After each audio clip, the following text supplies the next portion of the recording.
Salve, salve galerinha do YouTube, tudo bem com vocês? Aqui na voz, o professor Marcelo dando início a mais uma aula de matemática, nossa aula de número 92 da playlist de aulas do sexto ano. E estamos finalizando, essa é a nossa última aula na playlist, tá? Chegamos ao final aí de todos os conteúdos do sexto ano. E vamos fechar falando a respeito dos tipos de gráficos. Na aula passada nós não falamos sobre estatística, a importância de uma pesquisa estatística, as variáveis, as frequências, as representações dos resultados obtidos por meio de uma tabela. Agora nós vamos falar sobre as representações por meio de gráficos, tá? Quando a gente faz uma pesquisa estatística, a gente coleta dados, a gente pode apresentar esses dados fazendo a representação de gráficos. E aí é bom a gente saber que existem diferentes tipos de gráficos, uns são mais indicados do que outros, dependendo da situação, do contexto, tá? Tem uns que são visualmente mais agradáveis, tá? Eu acho que tá na moda hoje em dia. Bom, mas quais são os tipos de gráficos que a gente vai falar, professor? Gráfico de colunas, gráficos de barras, gráficos de setores, de segmentos e pictogramas. São esses 5 tipos que nós vamos estudar. Então, vem comigo.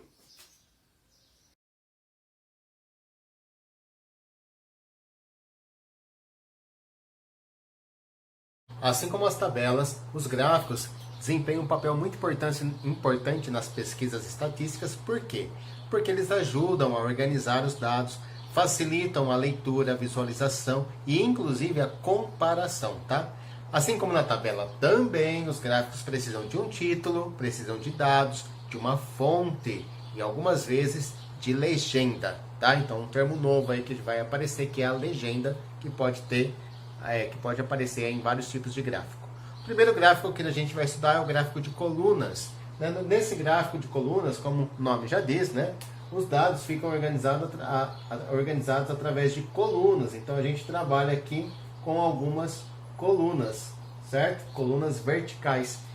E esse gráfico de colunas, ele apresenta eixos, né? Todos os gráficos aqui, ó, de colunas vão apresentar 2 eixos.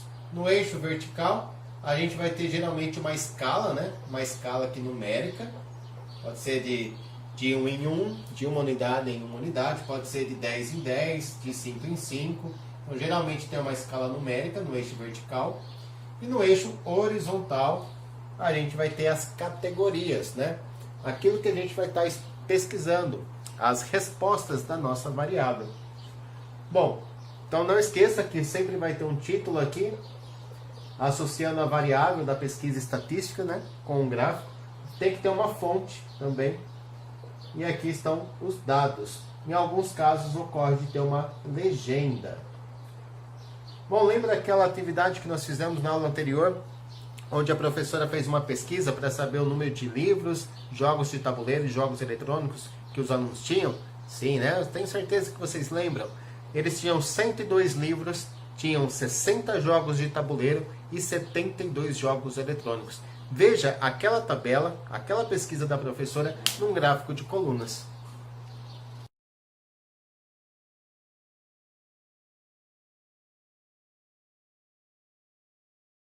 Agora vamos falar do gráfico de barras, né? O gráfico de barras, ele se assemelha muito ao gráfico de colunas, né? Tem gente até que fala que é o mesmo nome, né? Só que barras verticais e horizontais. Mas enfim, para nós o gráfico de barras, ele vai ser composto por essas barrinhas aqui, ó, posicionados na horizontal, certo? Então a gente faz barras horizontais e aqui a gente tem um gráfico de barras. O gráfico de barras também possui 2 eixos, tá? O eixo horizontal agora vai ser aquele eixo composto de uma escala numérica, tá? Vamos pegar uma escala aqui que vai de 5 em 5. E o eixo vertical vai ser aquele eixo responsável pelas categorias da variável que nós temos, certo? Pelas respostas, né? Então aqui vão ficar as categorias. Como assim as categorias, professor? Eu não estou entendendo. É assim, ó. Quando você faz uma pesquisa estatística, você não faz uma pergunta, por exemplo, qual a cor dos seus olhos? Então vão aparecer como respostas lá: azul, verde, castanho, preto.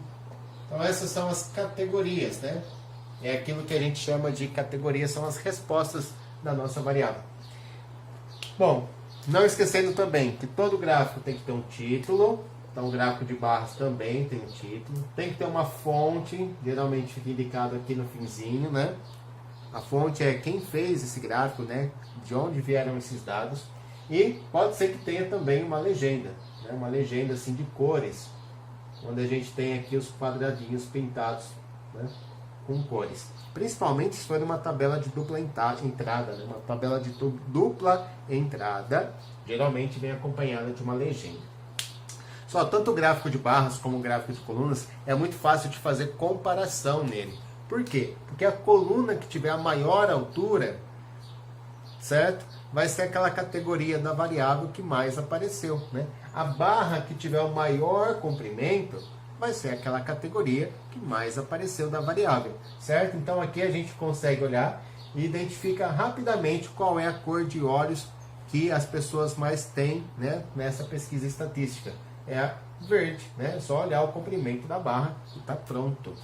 Bom, aquele mesmo problema, né, da professora que pesquisou a respeito dos livros, jogos eletrônicos e jogos de tabuleiro, vai aparecer aí na sua tela agora na forma de um gráfico de barras. Olhe com bastante atenção.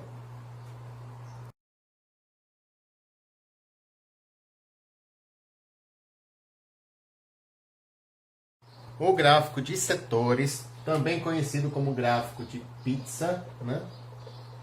Ele é um gráfico que utiliza um círculo para representar ali, né, as categorias da variável.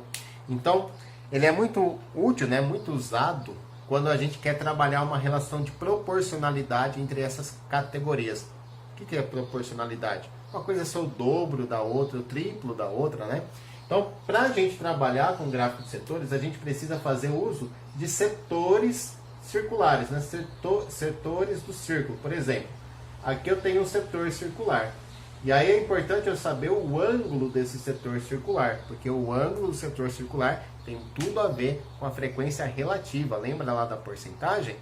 Sim, né? Então, por exemplo, se eu quiser um ângulo de 90 graus, se eu usar um ângulo de 90 graus, eu sei que eu vou estar usando aqui, ó, 25% da minha circunferência, né? Se a circunferência for 100%, né? Ela é 100%. Um quarto desse setor, dessa circunferência, corresponde a 25%. Então, o gráfico de setores, né, ele é muito usado para esse tipo de construção. Quando você gosta, né, e pretende fazer uma relação de proporcionalidade ali entre os setores. Tipo o que eu vou montar aqui, ó. A gente tem, por exemplo, que a parte azul é o dobro da parte roxa. Vamos supor que a parte azul fosse, sei lá, tivesse aqui 10% do gráfico, a parte roxa seria 5%, né? Então, esse é o gráfico de setores ou gráfico de pizza. Não esqueça que ele sempre vai vir acompanhado de um título, de uma fonte, e nesse caso, mais do que nunca, é necessário uma legenda, né? Para cada setor circular ali, a gente vai ter uma categoria da nossa variável. Então, o setor vermelho, que é o maior dos setores, e vai indicar alguma coisa. O setor laranja, que é o setor que eu falei que era 25%, vai indicar outra. O setor azul vai indicar outra. E o setor roxo indica outra categoria. Sabe aquele exercício lá da professora, dos jogos de tabuleiro, dos jogos eletrônicos e dos livros? Estou ficando até cansado já de repetir isso. Ele vai aparecer aí na sua tela agora em forma de gráfico de setores. Analise com bastante atenção.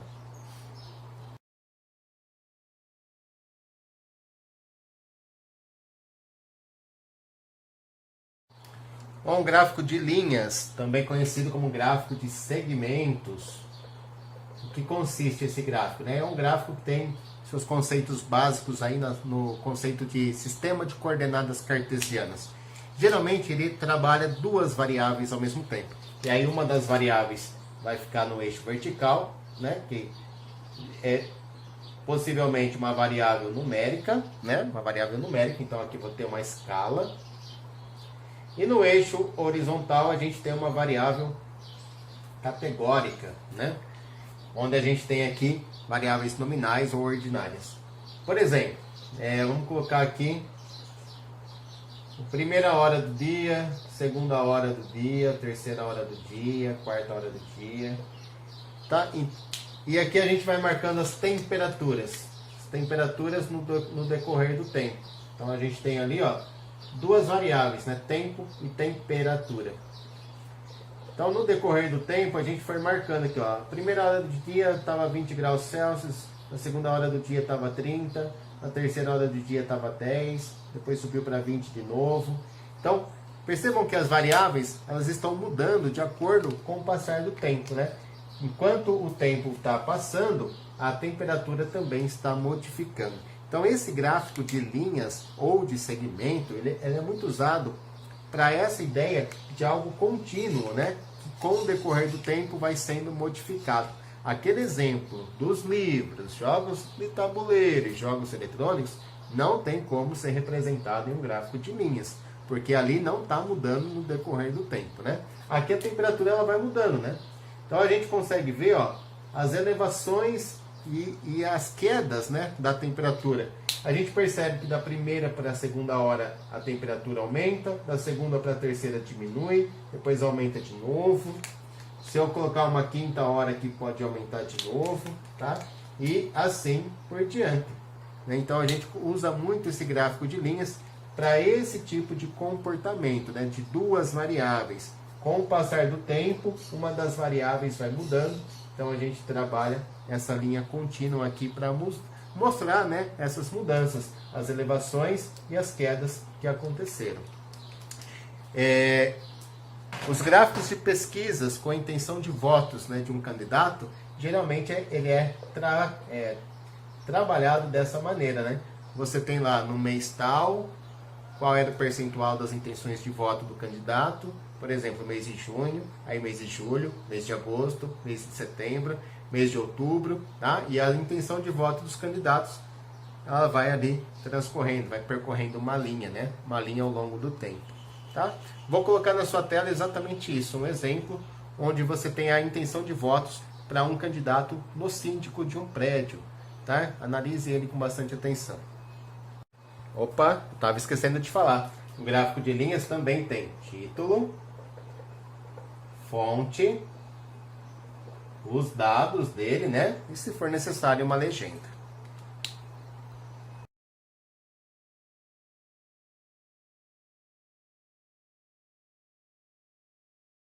E o último tipo de gráfico que nós vamos estudar são os pictogramas. Os pictogramas é um tipo de gráfico que utiliza imagens relacionadas ao contexto da pesquisa estatística, certo? E essas imagens, elas precisam ser proporcionais aos valores obtidos na nossa pesquisa. Vamos dar um exemplo, ó. Lembra que nós falamos lá dos livros, tabuleiros, tabuleiros, jogos de tabuleiros e jogos eletrônicos? Por exemplo, eu posso representar, através de um pictograma, esses dados daquela pesquisa da professora. Nós sabíamos, por exemplo, que os jogos, vou colocar aqui, ó, os jogos de tabuleiro, tinham 60 pessoas, né, que eram 60 jogos de tabuleiro. E aí eu posso estar representando por pessoas. Então eu vou colocar aqui, ó, 6 pessoas, né? Foi feita uma pesquisa, né? Essa pesquisa envolvia pessoas, alunos da turma, lá da professora, e eu faço uma legenda aqui embaixo dizendo assim, ó, nesse pictograma, cada pessoinha equivale a 10 livros, 10 jogos de tabuleiro. Equivale a 10, né? Cada pessoa vale 10, tá? Então a gente olha no pictograma, a gente vê que são 6 pessoinhas e cada pessoa equivale a 10, então a gente conclui que são 60 jogos de tabuleiro. Já lá nos jogos eletrônicos,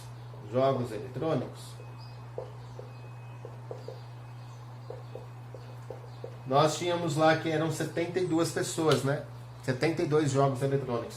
Então na hora de fazer as pessoas, eu não vou poder fazer só 7 pessoas, porque 7 pessoas corresponde a 70, né?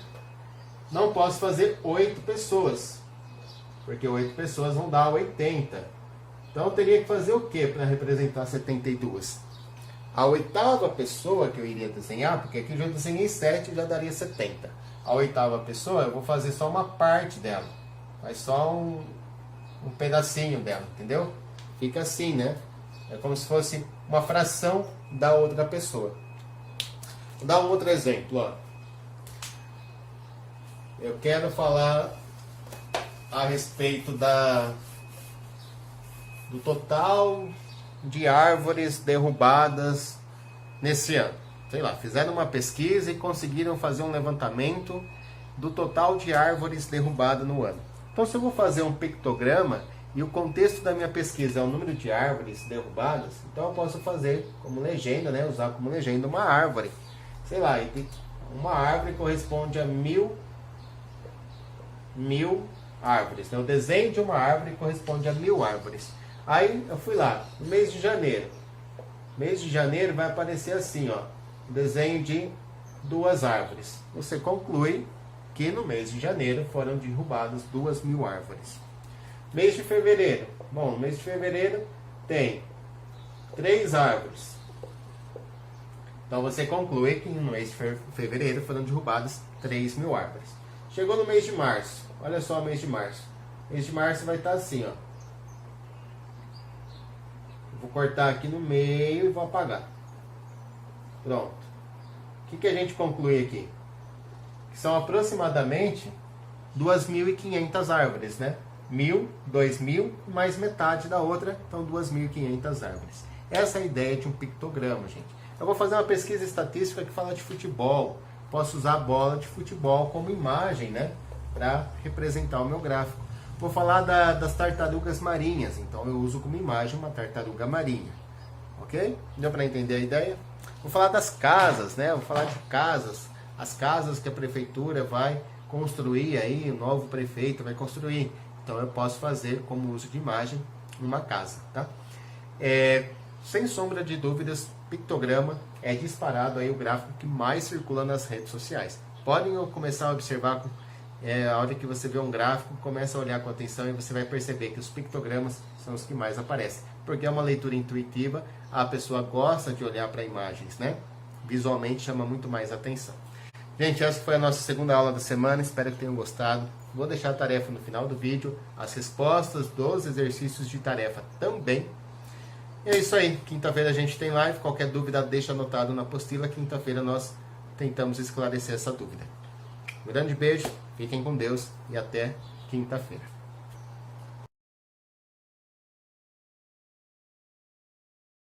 Chegamos então ao fim aí de mais uma aula e de mais uma playlist, tá bom? Agora vamos dar início, né? A próxima playlist que o professor vai fazer é a playlist do 7º ano. Bom, espero que vocês tenham gostado. Quem ainda não é inscrito no canal do professor, que se inscreva. Deixe um comentário bem legal, faça o seu joinha. Vou ficando por aqui então.